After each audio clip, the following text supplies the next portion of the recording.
Welcome to success coaching classes. आप सभी का हमारे सक्सेस कोचिंग क्लासेस में स्वागत है। पिछली वीडियो में हम इम्पोर्टेंट क्वेश्चन कुछ सॉल्व किए थे, जिस पर आप लोगों ने बहुत अच्छा रिस्पांस दिया।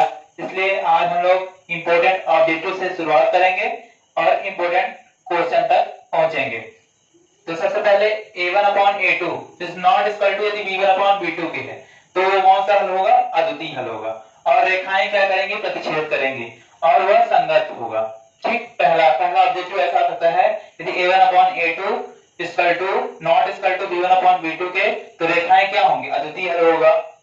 तो और रेखाएं क्या करेंगी? प्रतिच्छेद करेंगी और संगत होगा। Second number, a1/a2 equal to b1/b2 equal to c1/c2 के तो अनंत अनेक हल होगा और रेखाएं क्या करेंगी? संपाती होंगी और संगत होगा।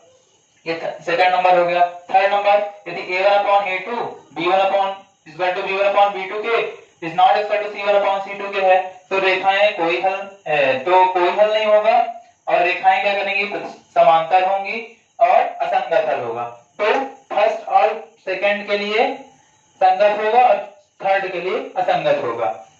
जब दो एक इक्वल टू है, एक नॉट इक्वल टू है तो असंगत होगा। बस इस कंडीशन में असंगत होगा और सारी कंडीशन में संगत होगा। तो ये अपन का पहला ऑब्जेक्टिव आ सकता है, इसलिए आप लोग इसे क्लियर से याद रखिएगा। एक बार इसको अपने कॉपी में चार्ट बना लीजिएगा, जिससे आपका एक बार कंफर्म हो जाए। ठीक, अब ये हो गए ऑब्जेक्टिव। ऑब्जेक्टिव के बाद हम लोग सबसे पहले प्रतिस्थापन विधि पढ़ेंगे, फिर विलोपन, फिर एक क्वेश्चन ले आए, फिर मूल ज्ञान। हम लोग आज ये प्रतिस्थापन विधि सॉल्व करते हैं। प्रतिस्थापन विधि में इसे हम लोग पहले समीकरण फर्स्ट बना लेते हैं और इसको हम लोग सॉल्व कर लेते हैं। 3 और 2 का एलसीएम लिया 6 आ गया। यहाँ 2s plus 3t equal to 6, तो 2s plus 3t equal to 36। इसे बना दिया समीकरण 2 बना दिया। ठीक है, इसको समीकरण 2 बना दिया। अब यहाँ पर हम लोग समीकरण 1 से करते हैं। तो समीकरण 1 से किया तो s minus T equal to 3, तो s बराबर कितना हो जाएगा? 3 प्लस टी। तो s इसे हम लोग समीकरण बना देते हैं, समीकरण 3। इसको 3 बना दिया। ठीक है, इसको 3 बना दिया। s का मान समीकरण 2 में रखने पर तो रख दो यहाँ पर। तो s का मान कितना है? 3 plus T plus 3t equal to 36। तो 2 3 दूनी 6 plus 2t equal plus 3t equal to 36। तो 6 प्लस 5t इक्वल टू 36। तो 5t इक्वल टू 36 माइनस 6, तो 5t इक्वल टू 30। तो t इक्वल टू आ गया 30/5। तो t इक्वल टू आ गया 6। यहाँ पर t की वैल्यू कितनी आ गई? 6 आ गई। अब इस t की वैल्यू हमें कहाँ रखनी है? समीकरण 3 में। तो यहाँ पर क्या लिखेंगे? समीकरण 3 में t का मान रखने रख दो। तो s प्लस s बराबर t का मान कितना है? 6, तो 3 प्लस 6, तो s बराबर कितना आ गया? 9। तो यहाँ पर s की वैल्यू कितनी आ गई? 9। s की वैल्यू कितनी आ गई? 9 और t की वैल्यू कितनी आ गई? 6। इस तरह से हम लोग प्रतिस्थापन विधि सॉल्व कर लेंगे। फिर इसके बाद हम लोग चलते हैं विलोपन विधि में। विलोपन विधि को कैसे सॉल्व करना है, इसको मिटा देते हैं। इसको आप वीडियो रोक कर इसको फिर से आप लिख सकते हैं।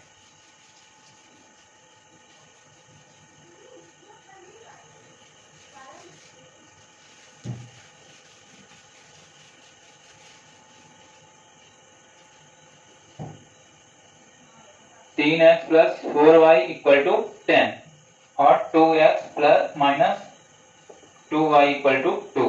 इसे हम लोग समीकरण फर्स्ट बनाते हैं, इसे समीकरण सेकंड बनाते हैं। देखो यहाँ पर x का गुणांक कितना है? 2 है।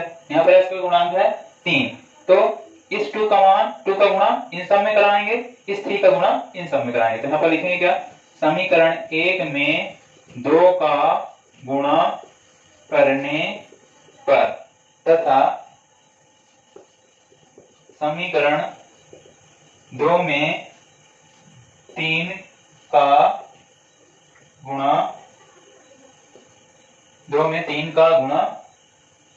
करने पर। तो कर दो, 2 को गुणा 3 में कर दिया तो 6x, 2 को गुणा 4 में कर दिया 8y, 2 को गुणा 10 में कर दिया तो 20। यहाँ 3 में कर दिया 3 6 3 6 3 6 माइनस प्लस माइनस, ये 6 6 कटेगा, 6 6 कटेगा, ये प्लस है ये प्लस है, तो ये दोनों हो जाएंगे 14 और ये हो जाएगा 20 में से 6 गया तो 14। तो y इक्वल टू 14 14 कट गया, तो y इक्वल टू 1। तो y का मान कितना आ गया 1। अब y का मान हम लोग समीकरण 1 में रख देंगे तो x का मान आ जाएगा। y का मान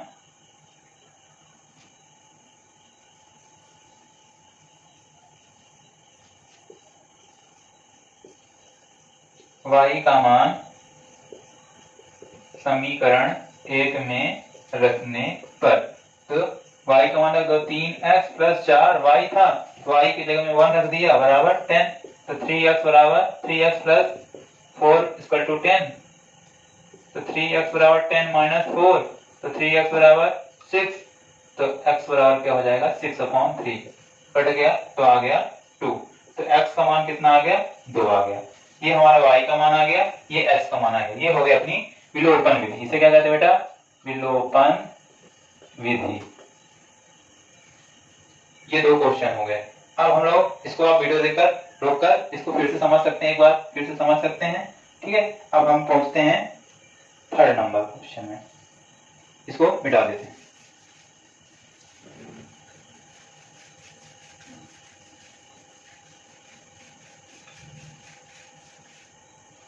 पहले ये 4th नंबर कर लेते हैं, फिर ये 5th नंबर, 3rd नंबर करते हैं।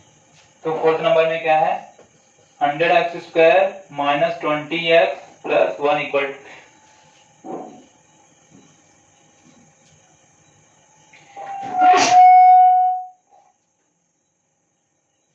तो इसको कैसे करते हैं, पहले 100 का गुणा 100 में करते हैं। तो ऐसा हमें टेबल पर ऐसे ही हमें संख्या ढूंढनी है जो गुणा करने में 100 आए और उन दोनों को जोड़ने घटाने पर 20 आए।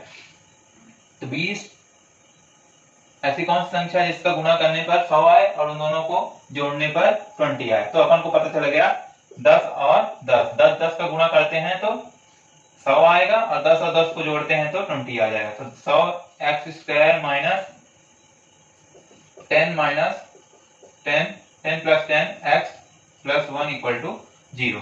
तो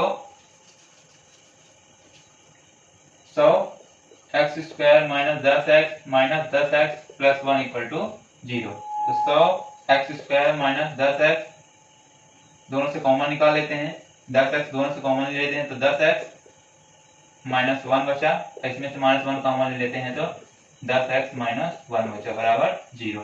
तो 10x माइनस 1 इन दोनों से 1 ले लिया और ये 10x माइनस 1 इक्वल टू 0। तो इसके जो मूल आ जाएंगे कौन कौन से हो जाएंगे, 10x माइनस 1 इक्वल टू 0, तो x बराबर 1/10 और यहाँ भी 10x माइनस 1 इक्वल टू 0, तो x बराबर कितना आ गया 1/10। तो इसके दो मूल आ गए अपने 1/10 और 1/10। कोई प्रॉब्लम इसमें, कोई भी प्रॉब्लम एक बार वीडियो देखिएगा, नहीं समझ में आएगा फिर से देखिएगा और इसे कॉपी में कर लीजिएगा, ठीक। नेक्स्ट,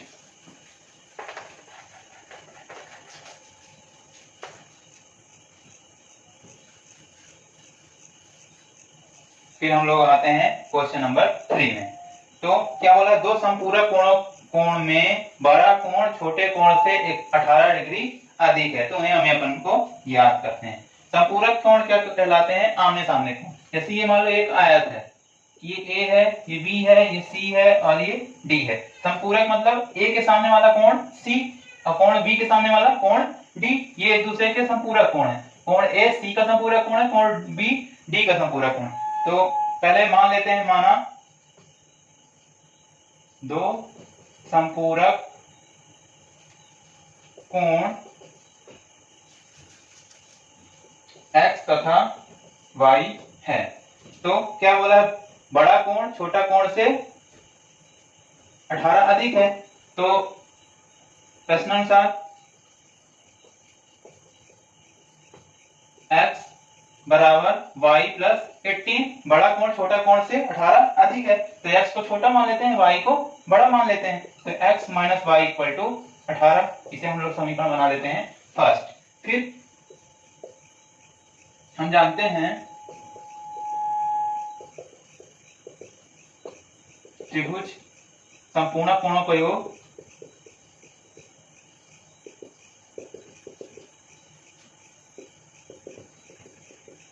180 डिग्री होता है। तो संपूर्ण कोण कौन सा है? x और y, तो x plus y equal to 180 degree. ये हो गया। अब हम लोग इन दोनों क्वेश्चन इक्वेशन को सॉल्व करके x और y का मान निकाल लेते हैं। तो देखो कैसे करते हैं। तो 1 से समीकरण 2 को घटा दो, समीकरण 2 से समीकरण 1 को घटाने पर घटाते हैं तो x minus x plus y equal to 180 और x minus y equal to 18। तो इसको घटाते हैं, ये माइनस प्लस था तो माइनस हो जाएगा, माइनस था तो प्लस हो जाएगा, और यहाँ पर आ जाएगा माइनस। यहाँ से x कट जाएगा, तो यहाँ 2y इक्वल टू 180 में से 18 गया तो आ जाएगा 162। तो y इक्वल टू क्या हो जाएगा? 162/2। काट दिया तो y इक्वल टू कितना आ गया? 81। y इक्वल टू कितना आ गया? बड़ा कोण आ गया अपना 81। अब छोटा कोण कैसे आएगा?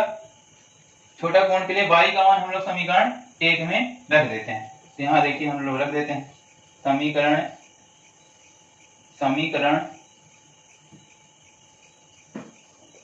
1 में y का मान रखने पर रख देते हैं। तो x माइनस यहाँ पर 81 इक्वल टू 18। तो x 81 उस तरफ गया तो 18 माइनस 18 प्लस 81, तो x बराबर 18 और 81 जोड़ दिया तो 9, और ये आ जाएगा अपना 9। तो x की वैल्यू कितनी आ गई? 99, और y की वैल्यू आ गई 81। ये अपना दो आंसर आ गया।